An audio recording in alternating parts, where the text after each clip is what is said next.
Hello and welcome to the weekend show on GRAPPL Patrons. I'm JP. And I'm Gareth. And how are you, mate? Apologies for those of you waiting backstage for technical delays, because the computer decided to do a big old fucking update by itself, which I just got frustrated with, switched it on and off again. You guys went, oh bollocks to you. I'll take that chance as we see fit. But how are you this happy Friday? Yeah, it's the weekend. It's a bit weird. Like I'm still it's that Jag tune there. I'll never get used to these these dodgy party all the time versions. But yeah, it's just hearing the little thing kick in there. It's the weekend. Glad to be here. Exactly. I mean, if you're a fan of hooky versions of tunes, then you're gonna love Time that's coming up on here, because the amount of copyright fucking restrictions on that, Jesus Christ, having to source vaguely similar tunes and stuff. Like, I mean, not many people have done cover versions of the theme tune from Total Recall, but you know, you're sort of fingers crossed on this one on here. You'll notice again we have no Benno. He is away sunning it in Japan, I'd imagine, a bit like Roy Keane is in the new Saipan trailer that I found myself obsessively watching 6 times since it's come out this afternoon as well. I don't know if you've had a chance to see it, Gareth, or catch up on it at all. I haven't. I saw, like, there was a first one, wasn't it, that came out like a few weeks or a few months ago or something, something like that. But yeah, no, I haven't. I can see I saw our chat going off there before. So looking forward to giving that one a watch then, because there's plenty of noise in our chat about it. Oh God, yeah. I mean, to say that it is the film event of the century for me is, if nothing else, and the whole time you're just focusing on the Roy Keane, like how close is the voice to him as well. So it's like, don't see the Portuguese eating cheese sandwiches, do you? Like, you know, it's all that kind of stuff. Like, and I did have a good Roy Keane down about 2 weeks ago, but that's a very camp Roy Keane, JP. Well, and no one's saying that he's camp. He just likes to talk a bit like that sometimes. Nah, goes up and down. I mean, come on, it's stupid. It's ridiculous. I don't think that's too bad. If a little camp on Roy Keane. I'm a little teapot. You know, you can imagine it. Oh dear. But yes, we've got this is the big. It's a big AEW weekend, so it's you got plenty of me and Gareth. You've got us. I think we're down provisionally Tuesday that we're going to be doing the pay-per-view review of WrestleDream. We've got a preview for this, of which I'm just going to say from the very beginning here as well, we are going to be kind of amalgamating the Dynamite review into the AEW preview, partly because me and Gareth are on a promise with ourselves that we're going to be recording Time later on tonight. So we need to, you know, there's a certain amount we need to sort of rest our voices. That's what the pros would say. And then and obviously as well, it was just an episode of Dynamite, really, with a load of matches and stuff like that. Sorry to sort of ruin it early doors on that. So you might find that we're going to be blitzing through a fair few bits and pieces, which leads us nicely into some of the plugs. So, like I say, it's not going to be Time that's out this weekend, though. Show that you're on, the Metallica Film Club, some kind of monster. Like, really looking forward to listening to that. And I'll be listening to it while I'm doing a little bit of the editing on it and adding on the music and stuff. But my God, it's like what a film, what a documentary.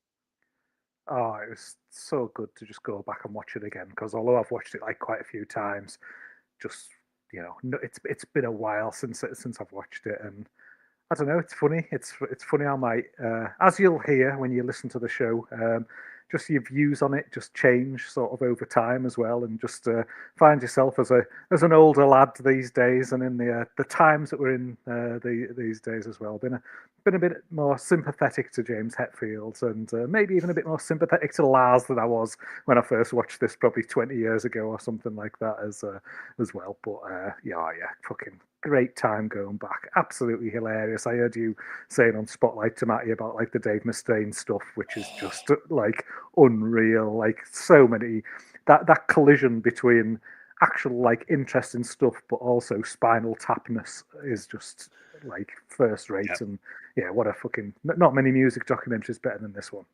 No, there really isn't for that. I mean, I'm like, honestly, I'm so looking forward to listening to it as well. Just making me think, is that therapist still a twat? Is really the message, the thing I'm going to come away from. I don't know if you've recently seen there's a therapist sketch on the new Mitchell and Webb show, where he starts like saying, like, he basically calls out the therapist for like, what exactly do you do other than ask rhetorical questions?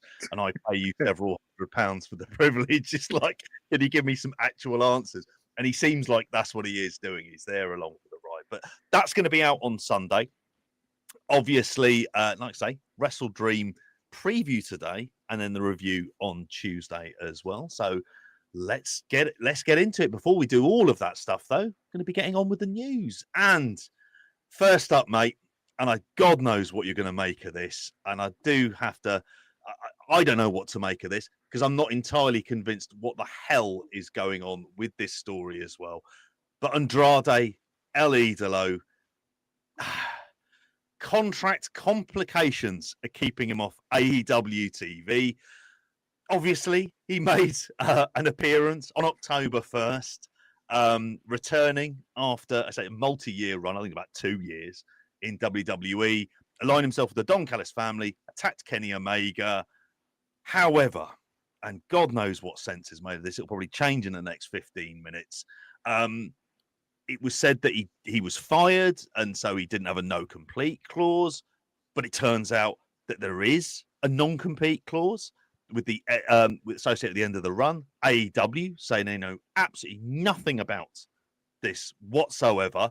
He's appeared on TV, obviously, and then he's suddenly off TV, and we were wondering why are they not having the match at WrestleDream and things like that in the meantime. Yeah, and some of the non-competes tend to be 90 days. However, for this one, there is a stipulation that's been added into contracts from TKO that basically say if you are fired due to a wellness issue or a breach of trust, I think is what they call it, then it could be up to a year of non-compete. And I don't think he's being paid during this non-compete, which is normally the case for the 90 days and things like this. I mean, there is the specific language that's in the contract that's out in there as well, that it is like for 1 year. Tony Khan on the media call on Thursday said he was saying as much as he can say regarding the non-compete and reiterated his respect for Andrade rather than calling him a conniving shitbag who's kind of ruined stuff. Mate, what the hell do you make of this entire mess of a situation? I just feel like WWE's done AEW a favour, haven't they? Like taking him off TV. Because it's almost like the most damaging thing they could do is let them have him and have him on TV. Because, like, based on his previous AEW run, I don't think he added many positives to the TV product week in, week out. So yeah, let them let them get it out there and do it. I don't think. I mean, who's crying tears either way? Oh no, we don't get to see Andrade. Oh no, we might not get to see Andrade for a year. Bonus kind of thing. As far as I'm concerned, like it's more if the lad's not earning any dough for a year, that's probably the biggest problem for him and his household. But yeah, to be honest, I couldn't give two fucks if he's on my TV or he's not. Well, this is, do you know what? I'm in broad general agreement with you on this as well. Saying I won't see him for up to a year. I didn't see him for the 2 years previously when he was in WWE. So what difference does it make? I can't believe that was 2 years. Like, is that genuine? 2 years? No way. God. I want to think it is. I want to think he was released he left AEW in 2023. I went back there. That's time for you. Yeah, cheeky plug for next week's special show. But yeah, this is the thing with this, isn't it? I mean, there's a few things at play here. One, it appears to be that he's not told AEW the truth. I think if you're going to pin the blame on anyone for this, I mean, you can pin the blame on the contract or WWE, but really they're just like, they put these stipulations into the contract and he signed it. He's not had a shotgun to his head and been forced to sign this deal. So he knows that this is going to be the case. I think he's effectively gone in and not told AEW the whole story. you could say that AEW maybe should have checked this out. Is he going to be entirely free in here as well? I also don't know how enforceable it is, if I'm going to be honest. And I think the precedent for this comes back to the old days of the Brock Lesnar contract, him being told that he couldn't effectively work in any kind of combat field for that longest period of time. And he just challenged them on it and said, well, actually, no, there's like, you're stopping someone from working. That can't be the case. These things can't run on ad infinitum. But then that process and that legal lawsuit is going to take up to the guts of a year at the very least in the meantime. So it does come back to, like, we always say about these lucha lads. There's always the precedent. You'd always hear such and such doesn't like being in CMLL, and they just turn up in AAA.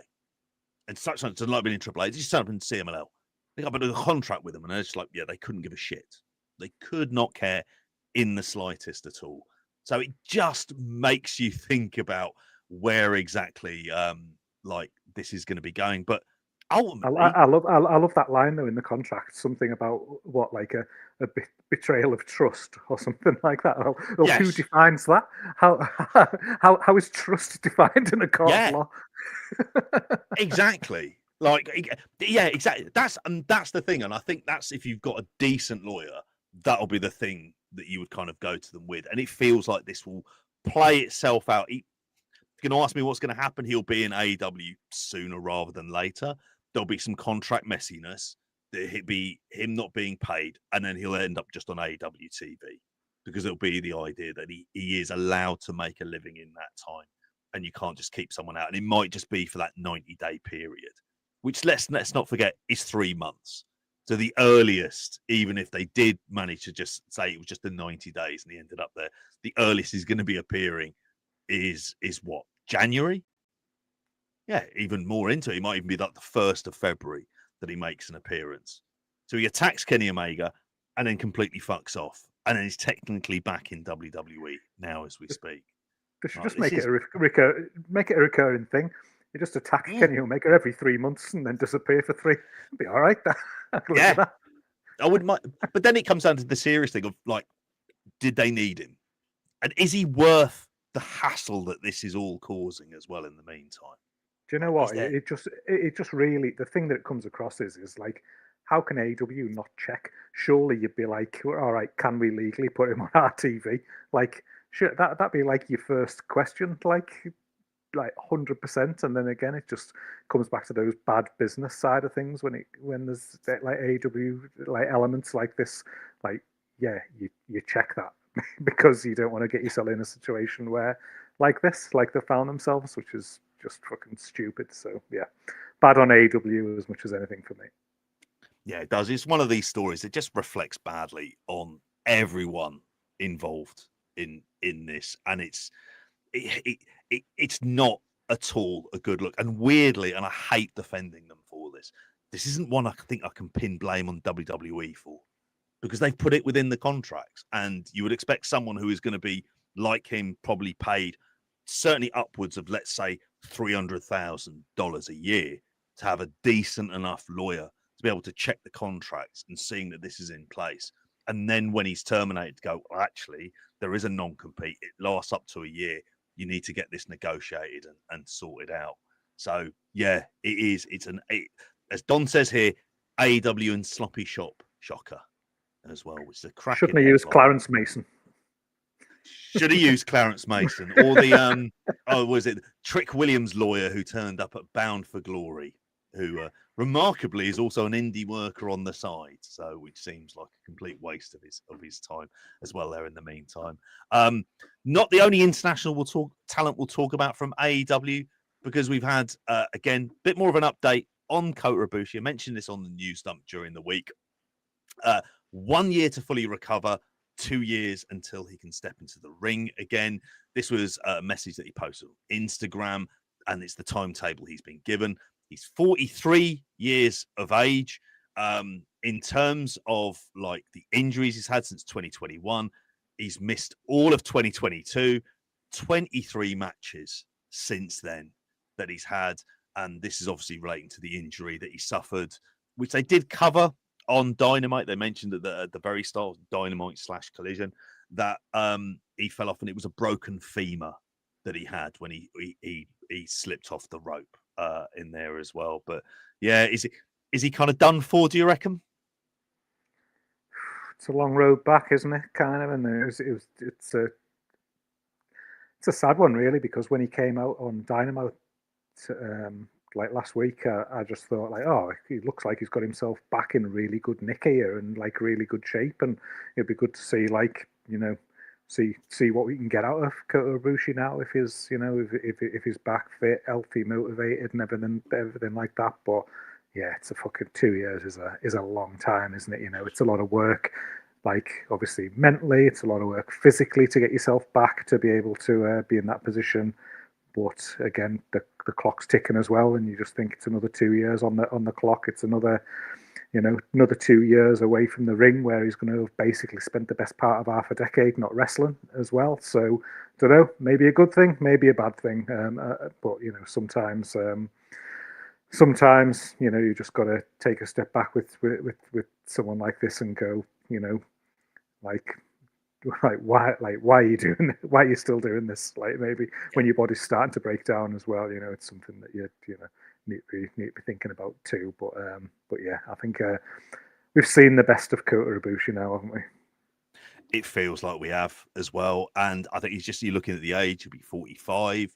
He will have had a hell of a lot of ring rust, because those 23 matches wouldn't be the thing to get him into speed. The idea of him working any kind of a sort of regular schedule as well doesn't seem like it's par for the course.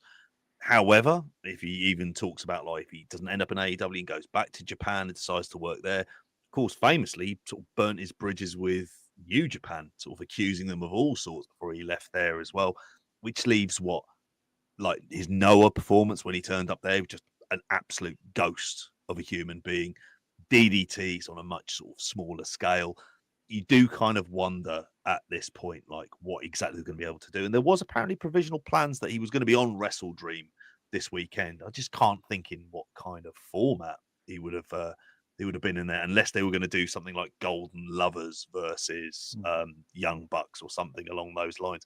And even then, it's in that, and that tag team run always feels like it kind of ran its course to the sort of the very beginning of the decade, really, and going back into sort of 2018, 2019. So yeah, there you go. That's all of the AEW news so far that we have. So over to WWE and your favorite friend, and mine as well, Seth Rollins, who apparently is going to be out of action, according here to PW Insider Elite, and also Dave Meltzer on Wrestling Observer Radio, that he could be missing WrestleMania and WrestleMania 42.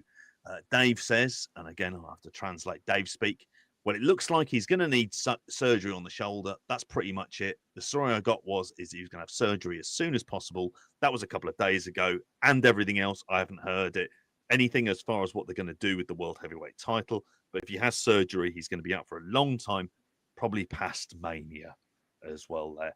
And by all accounts, what he was being set up to do was to have a match with Roman Reigns. That was the big match there. And in their eyes, it's not a big match in my eyes, but it's a big match in their eyes.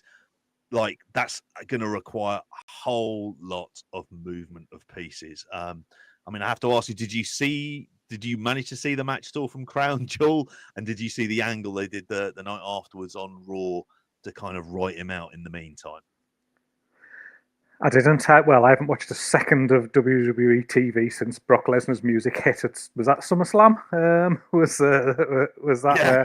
I was like, fucking hell! Like, the creatively bankrupt, the morally bankrupt as it is, like, it's just like, and now having had the sitting through the Triple H White House stuff, and then adding like the Brock Lesnar, I was just like, why am I giving this company more than a millisecond of my time? Even just trying to sort of watch along to have an opinion. So I doubt I would have been watching anyway. But I just feel sorry for all them WWE fans who've just been denied that massive fresh matchup of Seth Rollins versus Roman Reigns. God, it's something new and exciting for them to get their teeth into, and they've had it whipped away from the off. How unfortunate for them. Yeah, I mean, this is the thing. We're probably two of the worst people to speak about this, because the idea of Seth Rollins not being a WrestleMania, I'm like, no, I'm not going to shed too many tears because the lad's a multi-millionaire from the years he's been in that company. But like, regardless of whatever they do with him, I'll never be convinced he's a tippy top guy. Like, you can tell me he is as many times as you want. That doesn't necessarily make it true. And tippy like, top I mean, Seth Rollins, that'd be a good gimmick for him. Well, we can have main event. If we have main event Jey Uso, we can have tippy top Seth Rollins. Try and convince us. Well, if it's him drinking tip top, and then he can face Angel Delight Roman Reigns at WrestleMania, or Jelly and Custard Jey Uso. I mean, this is the thing. It was such a daft spot he did it on as well. It was a coast to coast headbutt, which means you're landing on your arms. Like, I spoke about it with Matty, and Matty was even amazed, just like, why the fuck is he done this? It makes no sense whatsoever. I mean, I look at that as like a WrestleMania match, and I'm thinking, how many dates have you got Roman Reigns for? Could you not do Roman Punk? Would that not be a much more interesting direction to go into the mix? Not even thinking about like Roman Bron Breakker would be more interesting to me, if I'm going to be brutally honest about it as well. But again, as Andy says here in the chat, two lads reciting dialogue before we end up with a hell of a lot of Shield lore in there as well at the meantime. I mean, it's like you say, it doesn't feel particularly exciting. Ewan says here, Roman versus Gunter. Like, wouldn't that be stuff that you feels more like that kind of unique build for WrestleMania, rather than this, which feels just like standard laziness of, we have to give Seth Rollins a high profile spot at WrestleMania again. But yeah, I don't know, mate. He won't be missed. They'd have to build something else interesting, though, wouldn't they? If they were putting any of these other lads in a storyline leading up to a WrestleMania main event, so that would have involved actual creative thought and thinking. Like putting new and fresh storylines in place that actually work towards being a main event angle at a major pay-per-view. So that was never going to happen anyway, was it? Well, what's the 3 tick box list you say of things they're going to do creatively, and they've already done 2 of the 3 within like it's the only 3 ideas that they've got, isn't it? It's the swerve, like surprise, heel turn, or it's here's somebody you didn't expect turning up kind of thing. So music hits and AJ Lee runs down or something like that. And third is go and then more bloodline kind of, which is I think if you map the course over the course of this year, I think that's basically been it, hasn't it? We've had Swerve, John Cena is a baddie. We had Swerve, Seth Rollins is with Paul Heyman. Swerve, Seth Rollins isn't with Paul Heyman. And then a few surprise appearances along the way and a bit more bloodline. So I don't see much outside of those 3. Maybe Matt will tell me differently. I mean, I don't know. I like to think I fought the good fight on that in a nice way about this on there as well. But just saying about the fact that it is creatively bankrupt. It is just going back to like, if we haven't got surprises, we're just going to rehash the same storyline we've got there. And I just thought, I've seen wrestling companies do this a number of times, and it never ends up going well on there. But somebody else, in terms of injury, but doesn't have a nice contract to fall back on. And I wanted to include this because there's that rugby league connection, which I always love talking about with you on the site. And trust me, if I had my way, mate, we'd be doing a long review of Melbourne Storm versus the Brisbane Broncos in the NRL Grand Final, which was a cracking fucking game. My God, that Walsh is hell of a fullback. But anyway, there you go. Ridge Holland, aka Luke Menzies, has shared the details about WWE not renewing his contract there as well. He basically said his contract's up on November 14th. He got injured while wrestling on TNA, sort of on loan from WWE as part of the NXT TNA angle that's been ongoing there as well. Got injured there. They did say they're going to cover his rehab from injury, but his guaranteed pay is going to end. And the problem is he's not going to be able to work for at least 6 months. And he's got a family of 5 there as well. I'm assuming he's not a single dad with 4 kids, although that would just make for a great sitcom, Luke, if you fancy going down that route. Instead, you know, he's got to be able to do this in there. By all accounts, he took a 200K pay cut from his contract of not being on main roster down to NXT in there. He did say he's going to be launching his own online coaching business, so he should stay tuned there as well. I still think he should get himself over to Vegas, and when they do the NRL Super League double headers, get himself over for there, get himself ready to do some rugby league commentary. Hope it kicks off in the States, something along those lines there as well. But he's had a good few injuries, which, I mean, this is the point I wanted to kind of say to you. Like, you think about the age that rugby league players retire. I mean, I was watching this at the NRL, and they always do that. All the players are retired. These are quite young guys. These are guys who are retiring in like their very early 30s. You're not an NRL player or a Super League player up until like your late 40s, so your late 30s even. It's you're like, what else is he going to be able to do? And it just feels like he's kind of snake bitten with injuries, and maybe he just needs to give up sort of physical contact sports in inverted commas. Yeah, I mean, it's. Have they cut him because of the injury, or is his contract just running out? I'm like, so his contract's running out, and I wonder whether or not it's just seen as being, well, his contract's running out and the guy is injury prone. Let's let him go, without any thoughts of the kind of family situation or any of the bad press they might get from it. I mean, you know my opinion on when it comes to contracts. You know, like, at the end of the day, if his contract's running up, are you like obliged to renew someone's contract? Like, obviously they're not, kind of thing in this situation. When somebody's injured, it's something. It's funny how they normally tag those months onto the end of their contract and things like that if they want them. That's just, we've seen that in the past, haven't we, where somebody thinks their contract's up, but it's like, oh no, you still owe us this many months or something like that because you've been injured during that time that you were contracted to, you know, to work for us. So it's yeah, it works one way and doesn't work the other way when it comes to WWE. Surprise, surprise, depending on which side of the fence they're fitting on. But like, you know, I mean, this is one of these where you think if he's been injured while working for them, you'd think that there should be some sort of, you know, probable obligation to pay up to the end of the injury if they're doing like the, you know, the rehab's one thing, but like, is he not insured or something for this either? Like, as well, that, like, you know, you should be, shouldn't he? I don't know if he can be or something like that. But well, I don't know. If we think back to the old Lloyds lads, they seemed the like they were very much burnt by that back in the day, weren't they?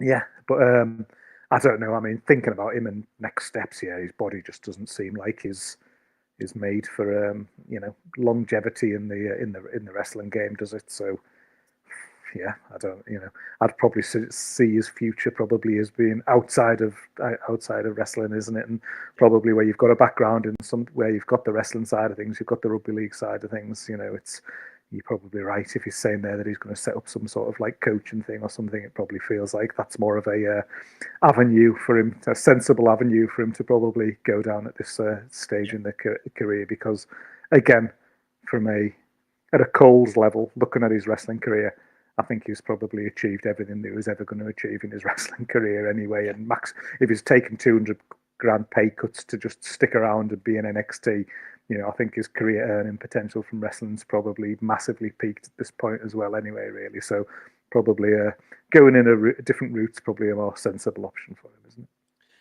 I think it's one of these things as well where he is like, because he got injured wrestling for TNA, they had to pay his medical bill. That I think they may well have even tried to find a way of getting out of that.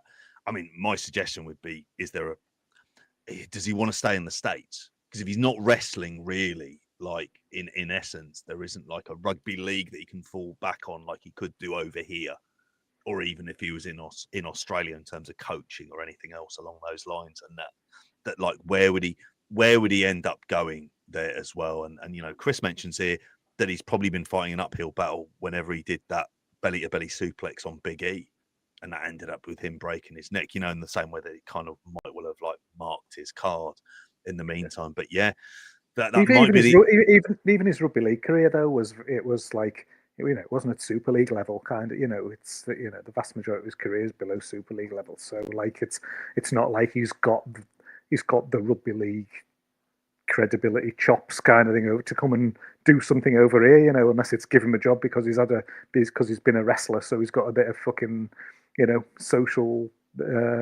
media or profile or something like that to go around it. But like, yeah, I mean, the clubs he was playing for, in the majority of instances was, you're talking about your Swintons and your Dewsburys and your Oldhams and people like that. Really, it's not like he was doing anything at the top level in rugby league even. So he doesn't really have much cachet from that point of view.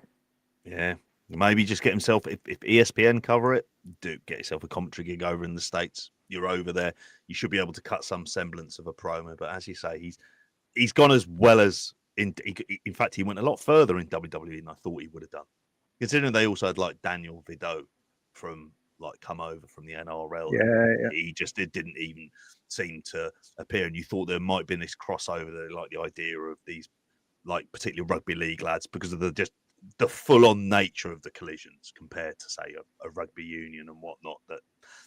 That's not going to be the case there. And it's not the only injury to talk about. I'll go into this one a little bit briefer on here, but Jacob Fatu is by all accounts dealing with a non-wrestling related injury. He could be out for an extended period of time. Body Slam is reporting that it could keep him out well into 2026. He was scheduled to face Drew McIntyre on SmackDown, which is recorded tonight, but there hasn't announced anything regarding his status. Are they going to work an angle on it? He last wrestled on September 12th. He was off TV from August 15th up until September 26th in there. But again, not too many notes on that. But again, if you're thinking Mania and you're thinking someone who would have perhaps got that kind of push in the Rumble as like somebody who's just going to eliminate a load of people, be given a fair amount of time in there, doesn't look like that's going to be happening either. And would he be ready for WrestleMania? By which point, out of sight, out of mind, any ideas of that big Jacob Fatu push that I know me and Matty would have been keen on, and Ben, I have to say, is it going to be happening, mate? Who knows? I mean, just with the whole, I don't know, it's a bit odd wording, isn't it? The whole non-wrestling related injury and stuff like that. It sounds it's a bit ambiguous, which sometimes makes, I don't know, it makes it feel a bit more concerning, a bit more worrying here, you think from a health issue standpoint as well. So I'm probably on hearing that, my main thing is like, oh, I hope the lad's okay. So, if, thinking about possible, illness related or anything like that, obviously you don't know, but your brain sort of stretches there a bit when it's, talked about in sort of quite ambiguous terms like that. But yeah, just it's, I mean, when I was listening to you talk on Spotlight, you're talking about obviously Bron Breakker and things like it. Just when you think of WWE, and I just think like, Christ, like a babyface Jacob Fatu with a proper push behind him going up against a heel Bron Breakker, that could be something that you build the company around and has longevity at the top for, going through together all the way to the top, and you get fucking 5 years out of that probably, or at least sort of like 3 to 5 years. It's something that you can main event pay-per-views with further down the line and something. So yeah, it's probably concerning from that point of view that it's a spoke in the wheels for him at this stage. But as Ewan alludes to there, like, my review of his WrestleMania match, I don't think they were handling him how they should have been handling him anyway. So sometimes, I guess, being off TV for a bit and then maybe being able to come back with a bit more focus and a bit more fresh coat of paint might not be the worst thing that happens to the lad anyway, as long as he's all well and fit and healthy and things like that to go forward. Because my personal view is of what I saw this calendar year of him was that they were fucking it up the way that they were taking him forward totally. He didn't feel like he was having that level that he felt like he was gonna have if that sort of first year run. So yeah, maybe a bit of a reset on that one wouldn't be a bad thing either. or somebody whose health really I couldn't give any semblance of a shit about. Vince McMahon. He is on pace to avoid reckless driving charge after approval of a probationary program. That was his car, his Bentley Continental. He was what was it? He was taken. Actually, the photo comes from the other person in the crash, Barbara Doran, who took that photo and put it up on Facebook there as well. He is going to be dismissed from charges of reckless driving and following too closely, resulting in an accident. He seems like the kind of driver who'd be right up your arse acting a prick, wouldn't he? If he can keep a clean record until October 15th, 2026, a big bloody if there. That was what a Stamford, Connecticut court ruled this week in there as well. He'll make $1,000 donation to charity. I'm sure that'll hurt his pockets. It really will. Like, you can tell he'd resent that more than anything else out of this in here as well. And here it is, and only drive while licensed and insured as part of the agreement, i.e. the basics that everyone has to stick to when driving a car. He's going to have to do that. Oh, poor Vince. By all accounts, he was driving at 90 miles an hour. Barbara Doran herself, 72 years old, must have been absolutely bricking it as Pepe Le Pew, evil Pepe Le Pew, driving around in his Bentley, crashing into her at 90 miles an hour. And it was a Ford Fusion. It crashed in there as well. There were no injuries occurred, and all three cars are towed away. So sadly, he'll be. What's Barbara doing there? This could have had the whiplash of all whiplash claims in. No injuries. Fucking hell. You would have pulled a Vince, wouldn't you, and pulled out a neck brace and thought, well, if you got nice. him off, come on, Bob. Come on, Bob. Get out there, love. Come on. You sure that neck's not playing up? I'm pretty certain it is. And finally, Omos, who I'm weirdly interested in lots of the stuff that he's doing at the minute. It's nothing to do with Bourbon, which is going to be the pop-up. He's disappeared. Thank God for that. But Omos has released a fragrance called Iber or Ibere in there. He's partnered with Zaharoff for a new fragrance. He says, this is a piece of me that I'm sharing with you all. It's all right, mate. You can keep it to yourself. It's for those who, on their journey called life, are bold enough to take that leap of faith to achieve their dreams. It's also for those who are still discovering who they are. In short, it's for anyone. I don't know what that is. You could be selling bloody Viagra or cheese or anything along those lines. I'm not quite sure exactly what he was saying, but he's got a little video here. He's a big bloke. He's called the Giant Connoisseur, appears to be his brand that he's got up there in the meantime. And well, he's not wrestling. He might as well be doing something with his time, I suppose. He decided to piss away probably an obscene amount of money setting up this brand, which I don't see being sold. I can't see all the women in John Lewis in Oxford suddenly trying to like spray me with this as soon as I'm walking through the ground floor to use the bogs, frankly. More than anything else. So yeah, there's your final. I won't even ask you for a comment on it. I've got nothing more to fucking add. I've still got some of Rick Martel's left, so I don't need any of his yet. Hey, well, it works. It works on your bloody eyes, isn't it? As well. If nothing else, I want to spray that in there. There was also a story here. Again, I'll do this one very, very quickly. It was in Newsweek's regarding AI, which I do need to back away from. It does cause problems.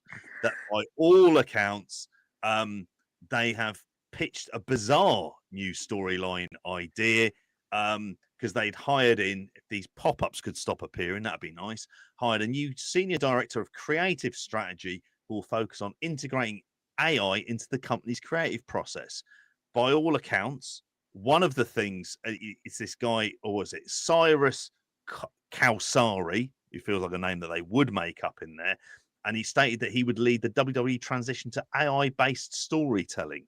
And one of the things it had said, one of the first pitches that was generated, was a storyline for Bobby Lashley, who isn't with the company, obviously. You never know. And he said to return as a wrestler who was obsessed with Japanese culture and history. Yeah. And despite these early struggles, the belief is that once the bugs are worked out, AI will begin to have a major impact on storyline direction. What the fuck? Oh, Jesus Christ. Oh. I mean, AI generated storylines for this. I don't know if you've seen the new Alan Partridge series in there. There's a bit where he talks about his investment in an AI company, which is just pure shit. Tries to do a video with him and Carol Vorderman, and it looks nothing like them as well. And he's bitter about it. So maybe he'll have as much joy as Pear Tree Productions does for that one there. But is that not Tensai? No, is that not what this is? Because that's all AI is just going to do, isn't it? It's just going to draw upon that. I mean, I know everything's been done in wrestling before and things like that, but it still needs that new wrinkle on it. And I just love the idea of picking Bobby Lashley out. Like, what's it going to be doing? Hulk Hogan, Chris Benoit, like fucking, like, come on, AI, like fucking sort it out. Rubbish.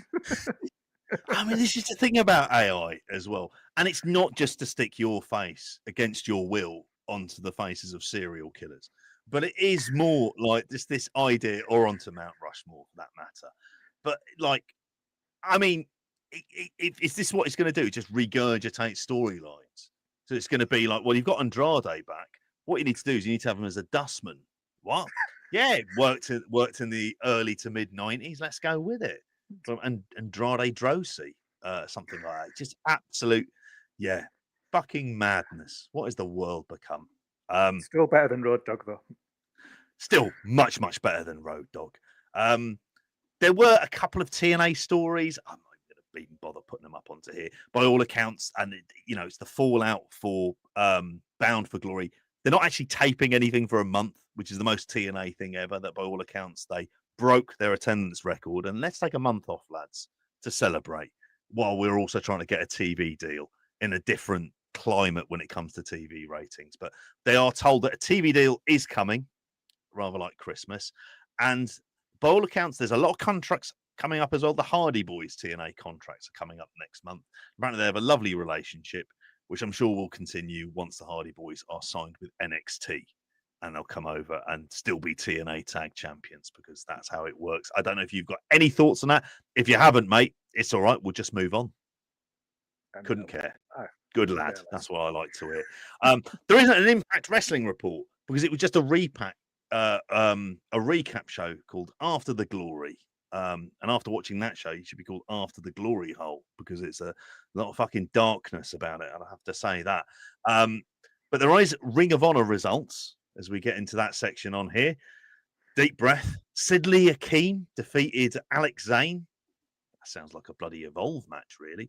Isla Dawn and Grizzle Young Veterans, remember them, defeated Carolina Cruz, Gabriel Eros, and Javi, who sounds like he really should just be playing centre mid for Barcelona. Premier Athletes laid out Dawn and the Grizzle Young Vets after the match. That's a feud we've all asked for as well. Deonna Pratso called out Trish Adora, said she'd teach Adora what it means to be pure. Oh, this is that's a slight on Trish Adora there. Diamante defeated Aaliyah James. Remember her? Yeah. Wheeler Yuta defeated Oro. Blake Christian defeated. Here's the big one. Blake Christian defeated Shannon Moore. That Shannon Moore. Yeah. Like mate, I think he's older than us. Like, and he's still going in there as well. And the Von Erichs defeated the Frat House. Brilliant. So yeah. Well, I tell you what, if that set of results isn't an advert to fucking slap your money down to get an Honor Club membership or whatever to make sure you can watch this show week in, week out, I don't know what is, because I feel like I've proper missed out there not seeing that, JP. I bet the problem is the pay-per-views will have one really good match on it. But that's more of in spite of Ring of Honor than anything that actually to do with it as well. But my God, like an absolute waste of time for that. As far as we're aware, on SmackDown, there is one match announced, and one of the lads is injured, as we spoke about earlier on. Drew McIntyre versus Jacob Fatu. So AI knows. Exactly. AI says he's got to wrestle. Get out there. Come on. Get out there and get the ice hockey gear on. Come on. That's a new gimmick, Jacob. AI doesn't lie about this stuff.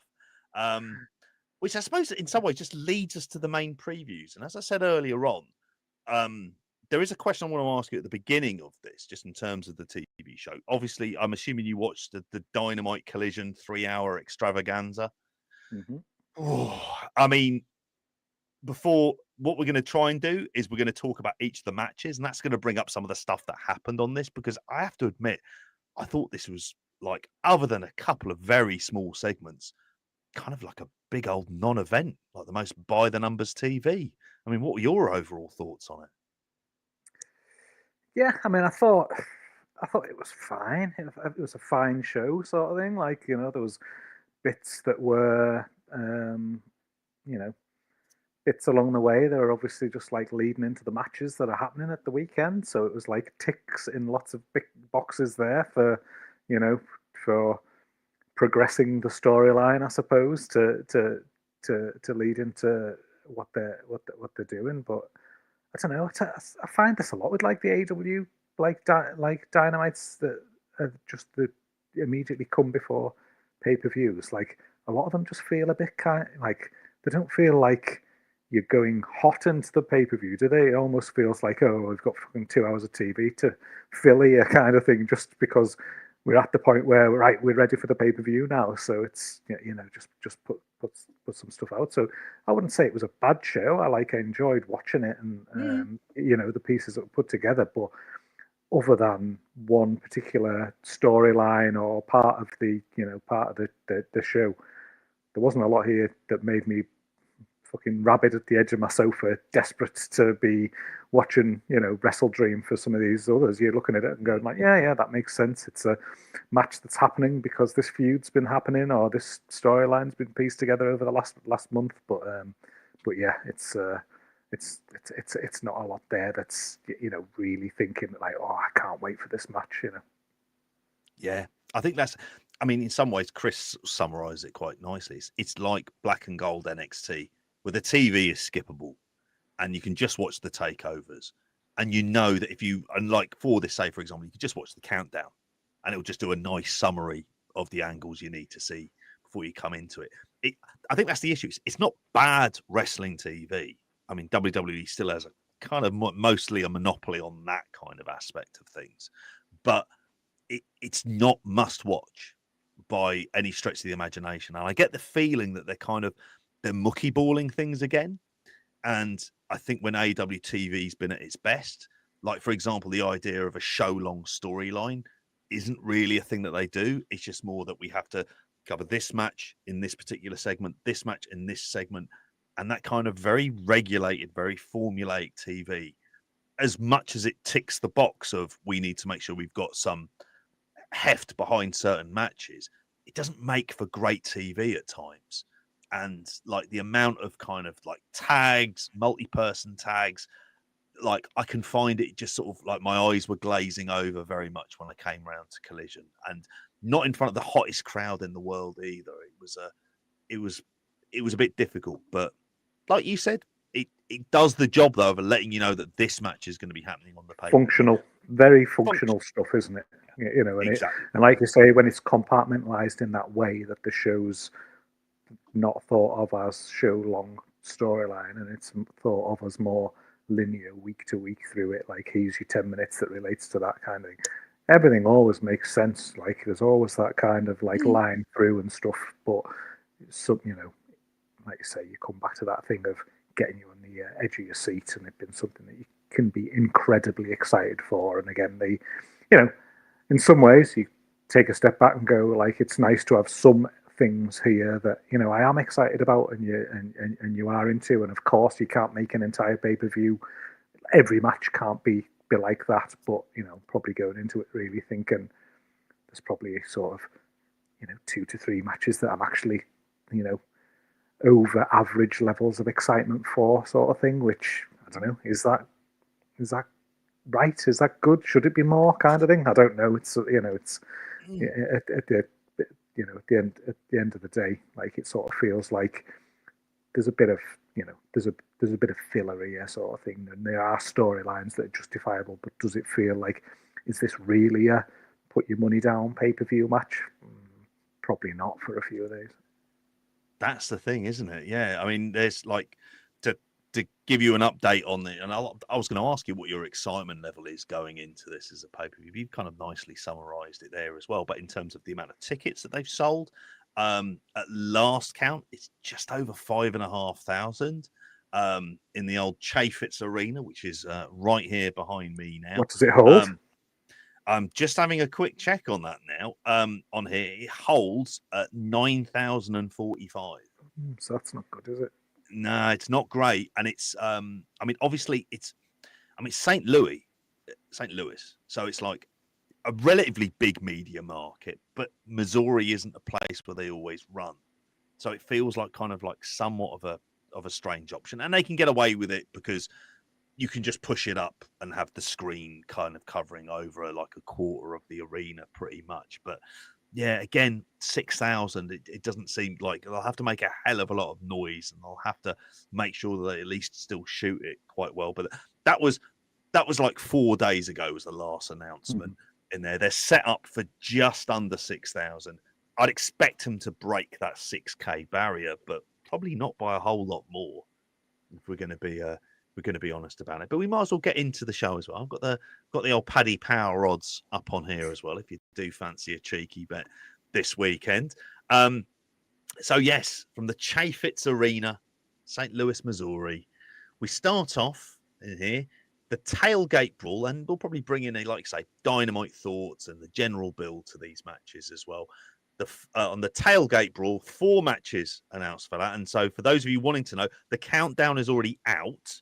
The tailgate brawl will be on Triller for UK viewers, and it will be on TBS or TNT, one of the two, in there as well. But this is an evening pay-per-view as well at the same time that we've got on Saturday night.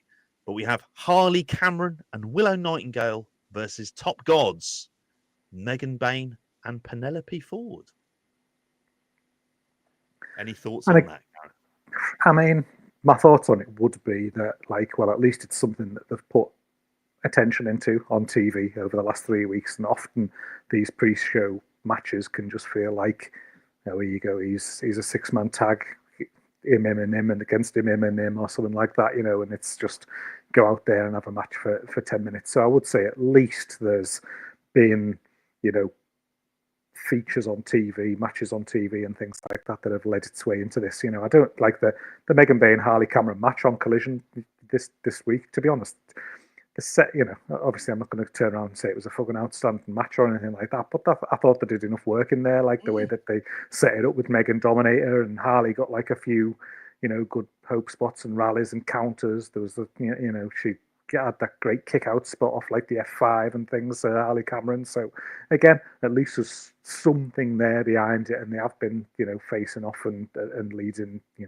leading into it from that point of view. But as Andy saying there in the chat, Willow pre-show, and again, sad times. That's the big one for me, because she's so, like, I know she's one of these people who she's kind of almost so over with the AEW audience that she almost doesn't need a belt, or she doesn't need to be like, she's going to get a pop anyway and things like that. But you can only go on with that for so long, and she needs to be, elevated into a title program, very, very soon. She needs to be doing something that feels like it's major and of consequence, because yes, she's been involved in like the Death Riders stuff this year, and yeah, they've had the little Chris Statlander thing brewing in the background, earlier on in the year and things like that. But really coming out of this, she needs to be getting off these pre-shows and getting her teeth into sort of a main event feud, whether it's with Statlander or whether it's with Mercedes Moné, but it needs to be something around the belt, because they need to do it before you know it. You turn around and go, oh, actually, a year's time she's not that over, and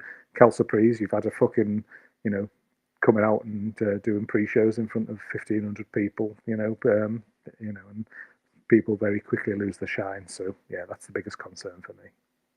Yeah, that's a really fair shout as well. And I think the thing is that what wouldn't surprise me if they did is, and we'll talk about maybe at the end of the Chris Statlander Tony Storm match, because there's been this ongoing story with her and Chris Statlander, that feels like a very easy storyline to kind of go straight into here.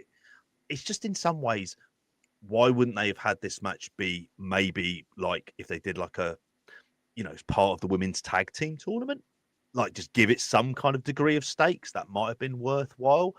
I think at least like with with Megan Bain, I mean, and I would expect Megan Bain and Penelope Ford to win.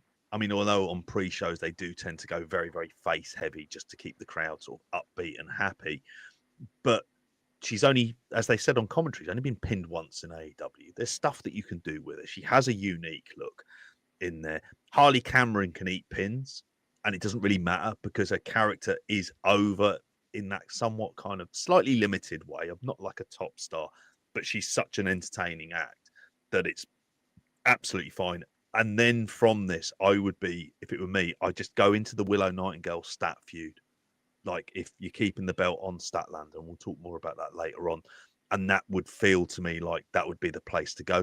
I certainly expect her to make an appearance on Blood and Guts, given that she's proven that she can do those big kind of hardcore matches as well. No odds for this one up on here as well. Are you predicting Top Gods winning this one? I'd expect so. I hope so, because if they don't, then it means Willow's probably sticking around with Harley in a tag team towards them belts, which definitely don't want to see her been involved in. So yeah, let's go with the Top Gods on this one. Well, the other side of the Top Gods, the reason why they're named that, FTR, who they're associated with, along with Stokely Hathaway, but FTR themselves taking on Jet Speed, Kevin Knight and Mike Bailey.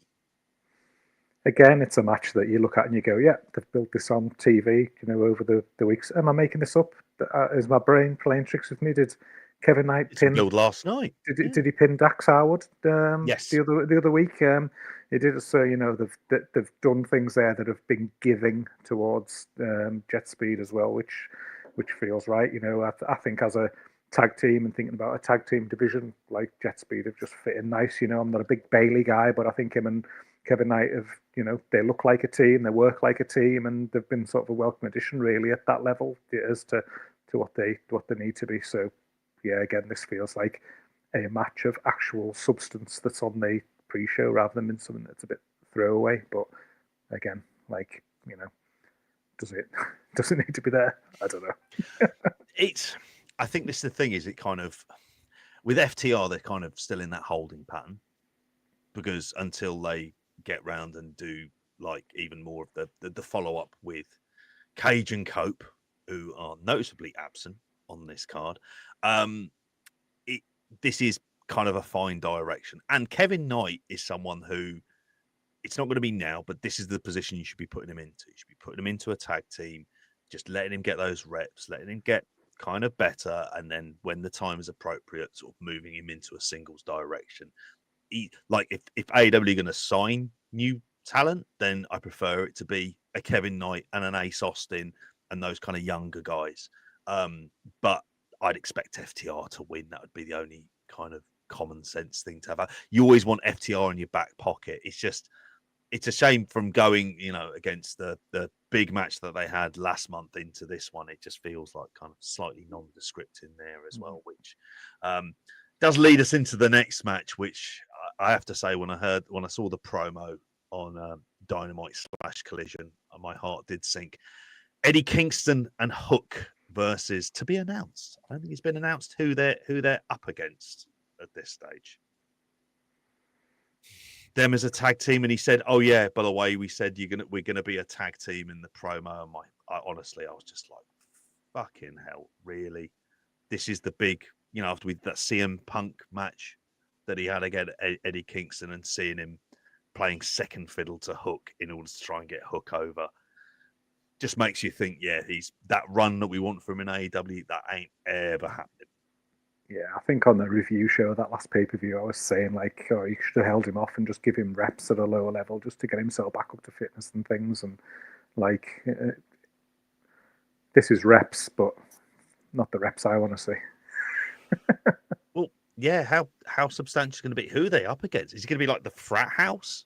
Someone like that? It feels like it's going to be something like that, isn't it? Some throwaway, easy win, isn't it, kind of thing. So, it's probably LFI who they're going to end up facing, and it'll be like Drillistico and Roosh, and then it seems to be that the big match they're building towards is it going to be Eddie Kingston versus Sammy Guevara? That appears to be the kind of overall one of the singles directions I might be doing with him. Jesus Christ, your heart just sinks at all of this shite, doesn't it, as well? And Ewan says here, well, it'd be a laugh just for Roosh to go into business for himself. Well, carrying on that big Lucha lads are going to Lucha lads, aren't they? And then finally, we got the Death Riders team of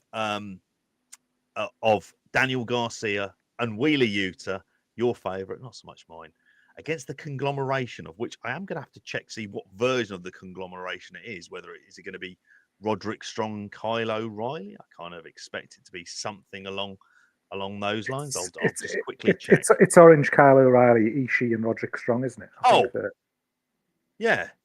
Against, that's it, O'Reilly, Cassidy, Tomohiro Ishii, and Roderick Strong against Claudio, Daniel Garcia, Pac, and Wheeler Yuta.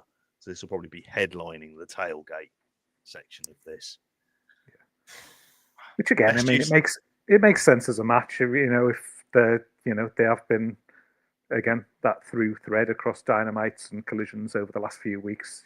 These have been, going at it sort of thing. I think the way that obviously there's the Collision match and things the other day with it being Yuta and Garcia against Kyle O'Reilly and Orange Cassidy and stuff. It just, and the aftermatch and things like that, it all sort of like lends itself to leading into this. So if they're not in the main card and they're not in a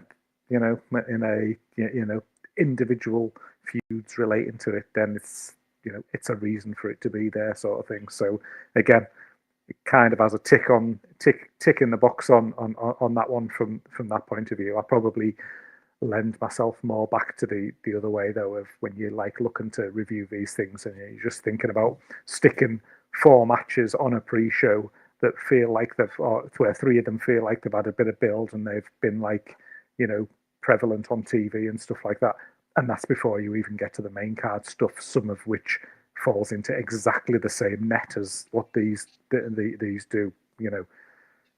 It probably just feels like, actually, what you don't want your crowd to be fucking jaded by the time you get to the meaty stuff at the top end of the card, and potentially this is just contributing towards it, really. So fine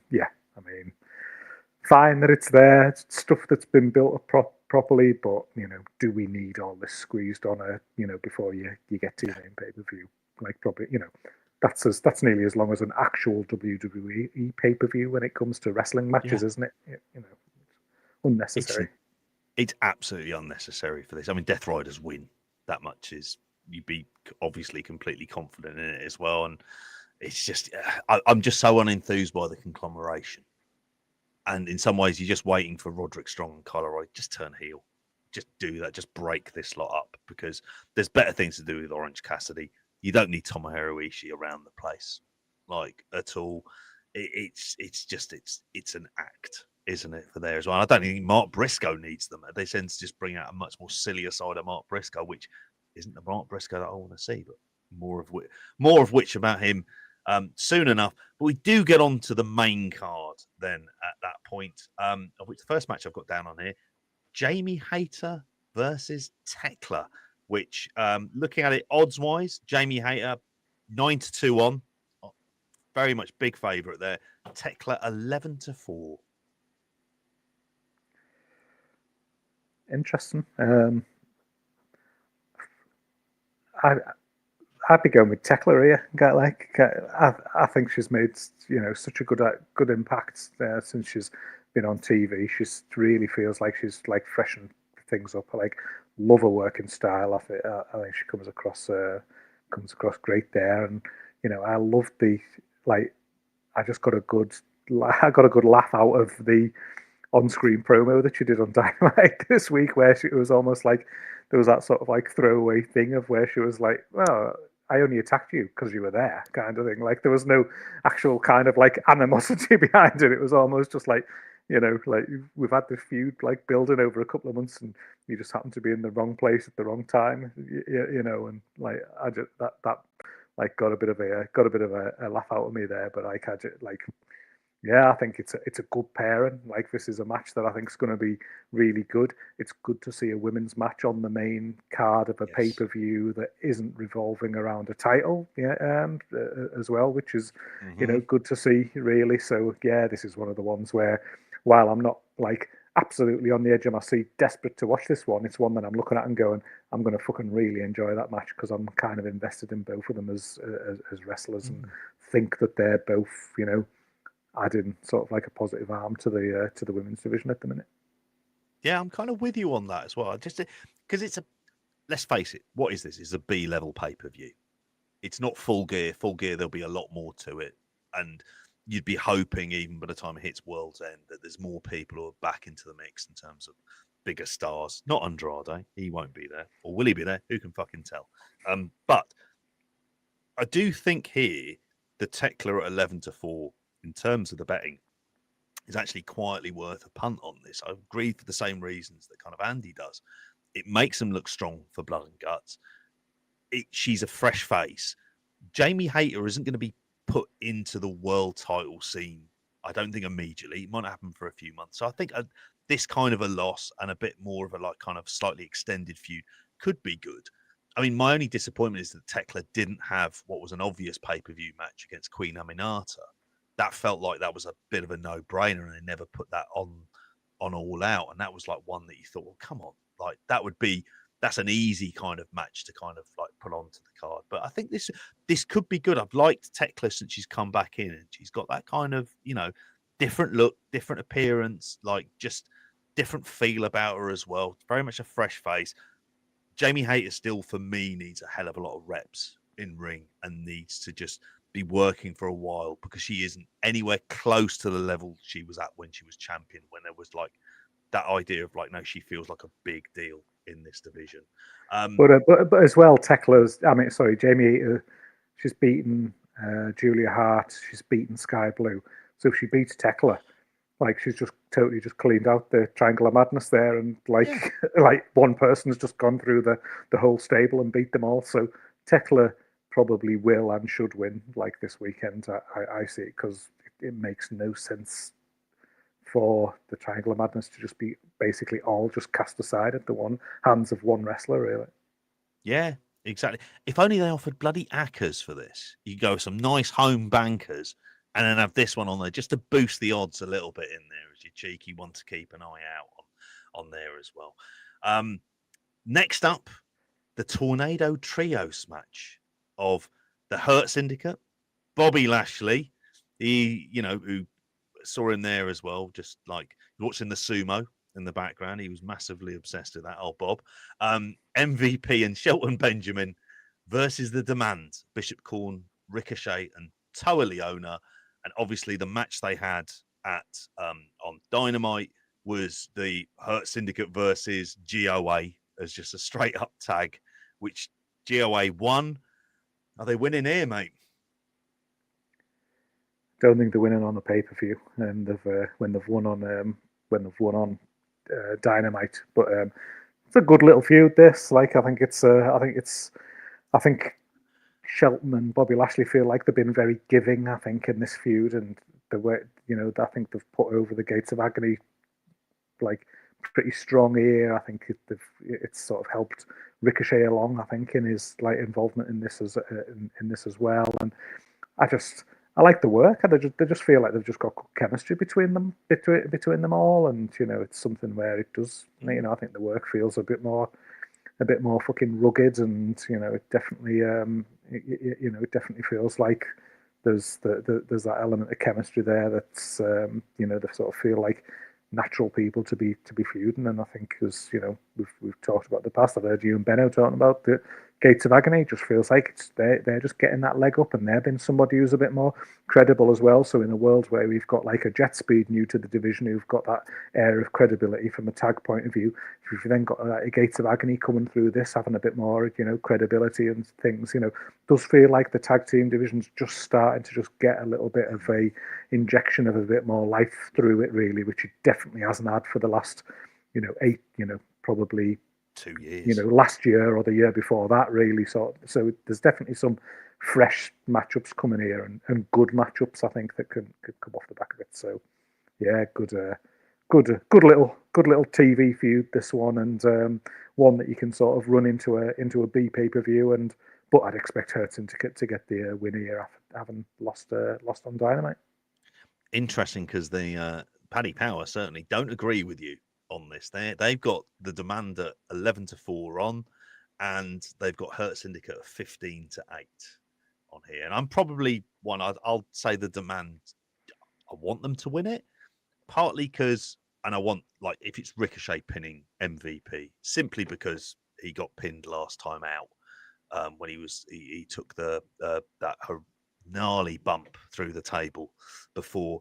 And I mean, Benno's not necessarily with me on this, but I think Ricochet is one of those people that if still there's a bit of an injury crisis and he wanted to heat up a heel for Hangman Page to beat on like World's End or something along those lines, that Ricochet could in theory fill that kind of gap. I think there's enough like kind of goodwill to accept it. And I think the match would certainly be good enough as well. And the job, I would echo all the thoughts you have about GOA as well in there in the meantime. I mean, I just think it's almost like they need to know what they're going to do with these guys post this, what they're going to do with Hurt Syndicate as well, who really could just do with that extra member, I feel, if only just to do that Lashley single run while you've got in there. You kind of want to at least try and see if there's any juice you can get out of him for some of the bigger matches. That would be something there as well. And like I say, they've had some good matches between them as well. I thought the tag was perfectly decent. I really enjoyed the hardcore match. Toa Leona's sort of really proven himself to be like someone who is improving, and that GOA are worthwhile. And that's not comments that we would have said 6 months ago. We would have just been like, nah, they're just a couple of blokes they've got around the place more than anything else. But they seem to have got some more value out of them in the meantime.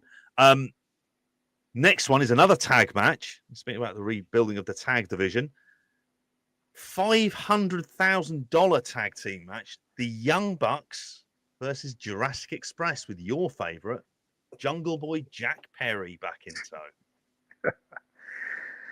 I mean, I've been getting a kick out of the Young Bucks run, this recent Young Bucks run. Like, I think it's been well done. I feel like they're definitely, I think this bit around the storyline's just been a good sort of, fun thing to just like run across things. I think they seem a bit more like motivated in the ring, and they definitely feel like they've got a bit of their kind of, I don't know, they've got a bit of buzz back about them within themselves, sort of, like shall we say, whereas they almost came across as a bit tired and a bit demotivated, in that previous run. But I mean, I ain't fucking buying into Jungle Boy anything. Like I say the right place for Jungle Boy to be is in a babyface, tag team working in the lower to mid card, which essentially, I think the Young Bucks are above this kind of thing. So if this should just be a win for the Young Bucks moving forward. I'm not necessarily confident that it will be, because I think that with the $500,000 stipulation, I think it makes it's more humorous for them to lose again, and it kind of extends that along the way again. So my expectation is that they probably will get beat in this one, but Jack Perry on my TV, don't need it, mate. Yeah, the bookies would be agreeing with you on the result. They got Jurassic Express as 4-1 on, and the Young Bucks at 9-4. And I'm completely in agreement. They're going to do this kind of like not a Brewster's Millions type storyline with it as well, but like some kind of, I don't know. Is it? What's the Steve Martin film where he plays a daft fella and he ends up getting loads of money and becoming poor again and stuff like that? I can't think of another one. Yeah, I know what you mean. Oh. Yeah. I was going to say it was called The Twat, but it clearly wasn't called that, because that would have been that would have been brave in the 80s. A cracking name for a film on there. But yeah, I can't get into Jurassic Express. I can't, like, it says a lot that AEW are trying to rehab a couple of teams that they broke up. The Jerk, there it is in there as well. But like I say, the comedy value is in Young Bucks losing, and maybe Nick making a daft decision because he just starts seeing green, and all of a sudden he ends up being choke slammed by Luchasaurus. But Jurassic Express are, and you'll know the reference I'm meaning here, they're a US tag team title act. That's what they are. That's like really the height of what they are. Like, any idea of them being kind of big featured players has kind of gone and I don't see where you can go with them. I mean, I could get some comedy value out of Luchasaurus getting all that money and starting to wear like a monocle and like a top hat and things like that with his with his Dynamite mask and things like that. I think there's some low level wrestling humor in potentially that to have. But having enjoyed Luchasaurus's exchanges with Mark Davis on Dynamite this week, like, you know, you still look at it and you go like, it's a bloke dressed up as a dinosaur kind of thing. Can we do something with this guy now? Like maybe we could have like taken this opportunity to maybe evolve him outside of the, you know, cartoon dinosaur gimmick, and actually, you know, the guy who does do good work behind the mask, maybe, you know, use him as a non-character big guy. But hey ho. I agree with Andy's comment. Go full hips, have him riding a unicycle. Smoking a joint as he goes to his graphic design job in Shoreditch. Like I'd be game for that. That'd be something different, wouldn't it? Next matchup, we've got for the World Tag Team titles, Bandido and Brody King versus the Don Callis family of Kazuchika Okada and the new IWGP World Heavyweight Champion, Konosuke Takeshita. Sorry, I'm laughing at Simon's comment. Lord Saurus the second. I love that. I'm writing this gimmick. This needs to happen. Fuck AI. Yeah, fucking awesome. Where's AI on that? All the resources in the world, every fucking thing written down on that, and you've casually come up with a great rebranding of it as well. While Jack Perry plays LA hipster and slacker as well. Like, this shit just writes itself, doesn't it? But this World Tag Team title match, I have to say, I'm surprised. I mean, to tell you the odds before you go into it as well, they have the Takeshita Okada team as 2-1 on to win, and Brodido 11-8. So a bit closer in the betting for that, but they're certainly favourites. I don't know what you made of the segment, the little package they put onto Dynamite as well, with them all having the dinner for Don Callis' birthday before he won. I mean, I'd say like up from Brodido have got to win, haven't they? Surely, like, you know, obviously they lost to them the other week, didn't they? And so again, maybe I put too much stock in somebody lost one match on TV, so they're winning the next one. But surely this is just a vehicle for the Okada Takeshita. You know, it's just the next step in the storyline of, you know, the split of Takeshita from the, you know, from Okada, those two going in there and having the feud at some point, because the stuff like I was pissing myself on Dynamite there where Takeshita's sending his message in from Japan like on the video screen, and Okada just turned the TV off, like just like, again, such basic low level like wrestling humor, but I was laughing my head off. It was just brilliant. Okada's delivery of it, the way that he did it, just so like kind of nonchalant and like moved on. Like I proper enjoyed it, and I've just been getting a kick out of every step along the way that they've done with this whole Okada Takeshita thing. The little looks to each other, and, you know, the way when they've been involved in tags, the way they've worked together and beat who's in the ring and who isn't, and things like that. There's so much good little, you know, just little seeds that they've sprinkled along the way with this one. And then you think at the end of it, there's a match there that's, you know, them two going into it against each other could be a fucking all-timer, you know, with the right length of time and things like that. So yeah, this is one that just, I don't want to see them get the belts here at this point and move on from here. I just want this to be something where there's a bigger rift, and then we sort of like step more strongly towards those two having a match really at a you know, upcoming pay-per-view. So the thing is I'm in agreement with you. I think if we judge AEW pay-per-views on that realistic scale of what's good, you want 3 really strong matches, and this for me is one of them. I've loved Brodido for it. I do feel though that there probably wasn't the expectation that they'd have these belts for as long as what they have done, but it's worked and it's worthwhile going with, and it feels though that it's about how long do they want to drag out Okada and Takeshita. Is it going to be including the Dome? Because we're not entirely sure if that's going to be the case. And if it's not including the dome, it like the mismatched partners, how long can you kind of drag this stuff out for? I enjoy the hell out of. I mean, this is my problem. The Don Callis family are all over the TV, and that could be a problem. Except I do find Don Callis quite a funny TV character, particularly around the intros. You know, what the stuff he does with Hechicero, I get a kick out of it. I think it's really good fun. He kind of gets it in a way that other heel managers don't. I think they're going to go with Okada and Takeshita, and they're going to do sort of mismatched partners for the time being. I think if they did it and they took the belts off Brody, though, I don't want them to have some sort of messy breakup or even re-challenging for it. But just the like, well, that worked out. We had it longer than what we expected. We can still be kind of mates, but there's good singles directions for those two. And I want to see them moving up the cards because I've really enjoyed Brody King's run in AEW. And he feels like the kind of guy, him and Bandito, are the kind of guys that the crowd want to get behind to a more advanced scale. And like, that would be, I mean, I think of more Bandito as the tag team wrestler than Ring of Honor champion, even though he had that absolute banger with Takeshita as well in Ring of Honor, which does bode well. And if you're worried about the Okada element, I think if you're asking him just to come in, one thing he can do is time stuff well. He can do that drop kick well. He can come in and get that do that shit-eating heel thing of just nicking the pin. I could see that being absolutely the case here. So, yeah, I think that'll be a good one to go to. For the TNT title, Kyle Fletcher versus Mark Briscoe. Kyle Fletcher here, 10-1 on, Mark Briscoe 4-1. Yeah, I mean,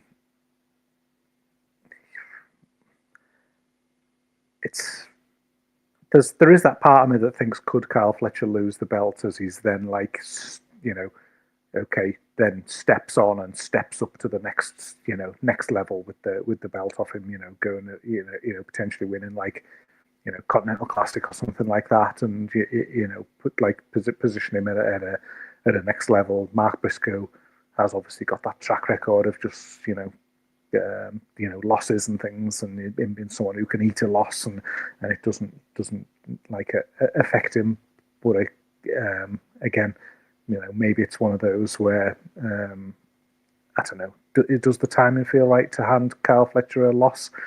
Probably not to me. I still think he can do some of those sort of elevated aspects while still holding the belt. Is there something where, but with him losing, like Mark Briscoe can still have something else to move on to? Like, I think so. Like, potentially with, you know, other members of the Callis family or something like that who might get involved at this one. But it's gonna. I mean, again, while it's not a match that I'm like, foaming at the mouth, can't wait to see Kyle Fletcher and Mark Briscoe go at it again. I know that when I'm watching it on the night, this is going to be a banger. It's going to be a fucking excellent match. Yeah, I'm with you on that. I mean, I wouldn't take the belt off Kyle Fletcher at all. In some ways, I think an interesting storyline is to have him get another world title match against Hangman Page early in the new year and possibly even lose that other one. So by the time he does win, this is a guy who kind of like feels like he's earned the right to be kind of like winning that title as well. And Mark Briscoe can eat the loss. I suspect, as Chris says, I hope they don't have MJF cost Briscoe the title. I think that's exactly what they're doing. I think that's exactly the route they're going down. They're going to have some MJF interference for this, because I think that would be like one of what they think of being like one of the bigger shocks, to be able to do something like that, which I'm not mad about, but it does at least kind of work. But they'll have some really strong matches. Like, was it the 5th match between them? They had the Continental Classic one as well. That was really great. So yeah, I think for Kyle Fletcher, the most important thing is just carrying on this run of really strong matches. And if it's MJF that costs Mark Briscoe the match, and I can understand why people might not be mad for them going back to it as well, it's still something you could also do in the meantime. Before we get into the world title matches, though, I suspect this will be the main event because of how batshit these two are and the fact they're going to trash the ring. The I Quit match between Jon Moxley and Darby Allin, who obviously had their tete-a-tete in a prison with cameramen on either side in there as well. It was the backdrop I used for this one in there because it was one of the more notable show images that you could kind of include. I haven't got any odds for this. Very weird. Not up on Paddy Power at all. I don't understand why that is. This match is like the first match they fucking announced, so don't know why that isn't the case. But what say you, Gareth? Oh, I mean, you want to talk about like the match that on this card that I really want to see. I am so excited for this. Like, I think this has been built so well. Like, it really, really, really feels like the main event. It feels like the biggest feud in the company. It feels like, you know, the thing that, you know, if you are putting money down to watch this pay per view, you're probably doing it to watch this match because, again, the level of build along the way has been great, and just the two things that they did this week on Dynamite and Collision, again, just built it up even more. Like that whole thing about that undisclosed location meeting, that face to face, that was really good. Like, you know, it was just felt so dark and so gritty, and it just felt like, you know, it felt like something where they've tried to do something a bit different and it's worked in the right kind of way. And then, like, you know, the whole where Pac jumps, you know, Darby on his side, and then, like, you know, the way it ended there with his face against the mirror, and a window, and then the blood coming down it, and things just look brilliant. And I love that kind of like underlying, almost like respect angle that they've built here, sort of thing. Almost a little bit like we're on the same page, you know, where, like, you know, this whole idea that, like, Darby, I know where you're coming from and what you want to do, and I do think about joining the Death Riders every day, but I don't respect you. And, like, you know, Mox talking about, like, the game being rigged, neither of us is going to quit, kind of, as well. They're just, like, really just setting it up for this, you know, it's this fight, it's this heated feud, but then it's just got something just at another level, like, that works for it as well. And I just think, like, been executed so brilliantly. And I think as well, like, then when you then fast forward to the Collision part of this, and then when you add where Darby came down and he's, like, you know, coming down the aisle, and Claudio, you know, hits him, and then, like, Darby just keeps crawling forward. This kind, you know, they described it as like zombie like, didn't they, kind of thing on the commentary. And then, you know, I think, you know, Yuta and Garcia got to him, and then, like, Marina got to him, and then, like, but he's still just crawling forward. Like, he will, you know, no matter what, he's still going to keep coming. And then that hand coming up on the apron, like, crawling to get in the ring with Mox. Brilliant camera work, just really well executed. And just at the end of that, where, you know, Moxley sort of death riders him onto the AEW flag, I was just like, oh, what just a nice punctuation to the entire build that we've had for this feud going into the pay per view. And, like, can't wait, mate. I think it's going to be a banger. And you say to me there about, like, the winner.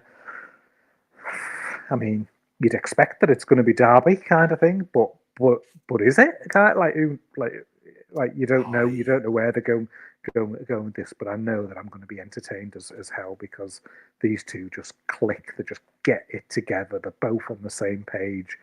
Darby's brought out another brilliant layer in Moxley here as well. Like, I think Moxley's done, you know, cracking job over the last month or so with this. And, like, yeah, excited, genuinely excited.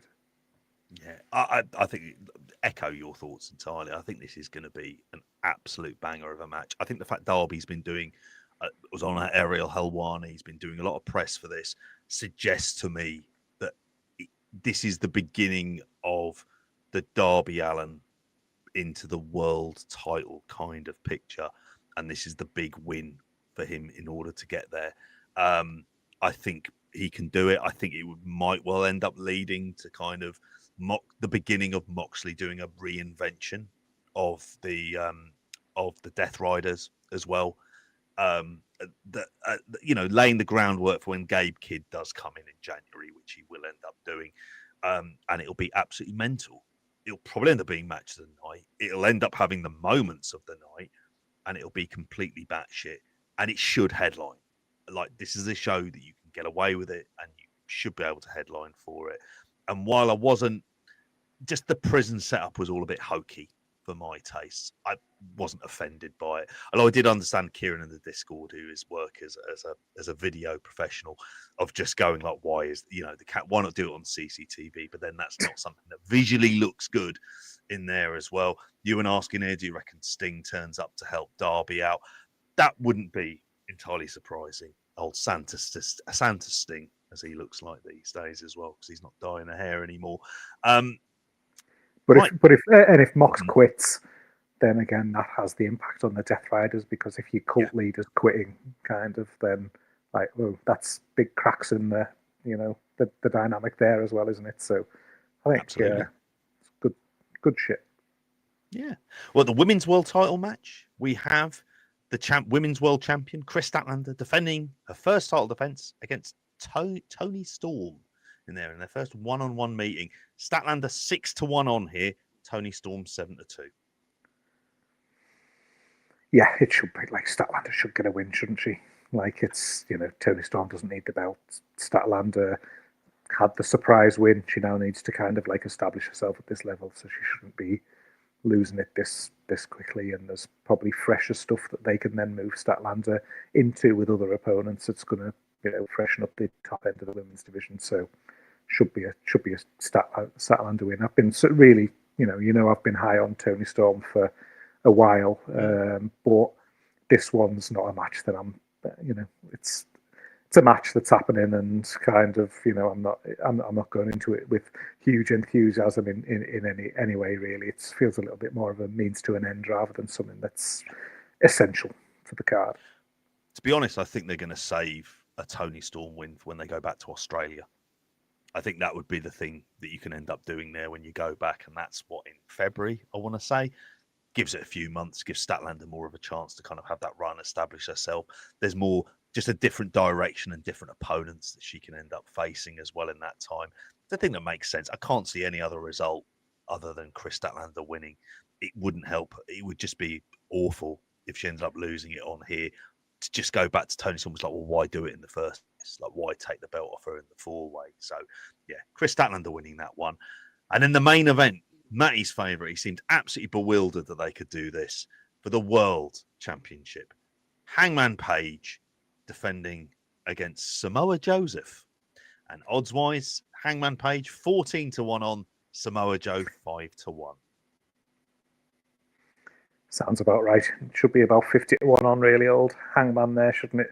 It feels there's not a cat and else chance that Joe's taking the belt off Hangman at this stage. For a match that sort of initially felt like it came out of the blue, I don't think they've done a bad job on TV of kind of like giving Joe a bit of justification and things like that, and feeling over the last few weeks. At the end of the day, he's a recent world champion as well, so you're putting someone who has been positioned at that top level back in there. But it is very much just contender of the month, isn't it? It's not. This is world title feud where somebody credibly could take the belt away. It's just another notch on Hangman's belt as he sort of builds towards a stronger, more established world title run. So your expectation is that it's probably going to be something that he's going to be able to get his teeth into a bit more once this one's in the review mirror with somebody else. But it's a holding pattern match for what feels like a bit of a holding pattern pay-per-view, and I'm sure it's going to be good, and the build's been good enough to make me want to watch the match, although there's zero suspension of disbelief that when it comes to who's going to win. You've summed it up really nicely for this. Hangman wins. He should win. It's a holding pattern match. Joe can easily eat the loss. It was there as a reason to exist because there were so many other injuries, and I'm perfectly fine with that. And it won't be main eventing on the show because, like I say, it will end up being the I Quit match, and that's absolutely fine. I don't have an issue with this in the slightest. I thought they did a good enough job when they were doing the in-ring promo stuff as well. I mean, it was a bit nondescript, the build for it this week on Dynamite Collision. So, yeah, that's it. And that's the AEW pay-per-view for that one as well. Not in the afternoon, sadly. It's on a godforsaken hour, so me and you probably won't be seeing this until early Sunday morning or something along those lines there as well. And I'm making an executive decision to basically bin off any of the other previews, with the exception of one towards the end, because there is a show going in Wolverhampton. Are you going to be going along to this as well? No. I did have a ticket. I was originally going to be going, but Sarah's going to Everton Man City at away tomorrow, and yeah, she's had a twat of a 3 weeks doing a 3-week Ofsted for social care. So I was like, I'm not really going to dig my heels in here about going to Wolverhampton to watch some lads in masks going to get yourself to Manchester and get pissed. Well, that's it, isn't it? I mean, there is actually Mercedes Moné, by the way, is on the CMLL show on the Friday in Mexico City. I know she'll probably end up turning up at the pay-per-view in some way, defending against Persephone, defending the women's world title there, whether or not she loses it or not. But like you say, I know you were planning on doing it. We know a good few people who are going down there. I think that a lot of them are in Tipton tonight to watch stuff from the hangar. So these are the full cards. Show 1 has got Mystico, Mascara Dorado, Oku versus Will Caven and Truan Lacey. Then we got Okamura, Felino Jr. versus Fuego and Nino Bryant. Robbie X versus Esfinge in a lightning match.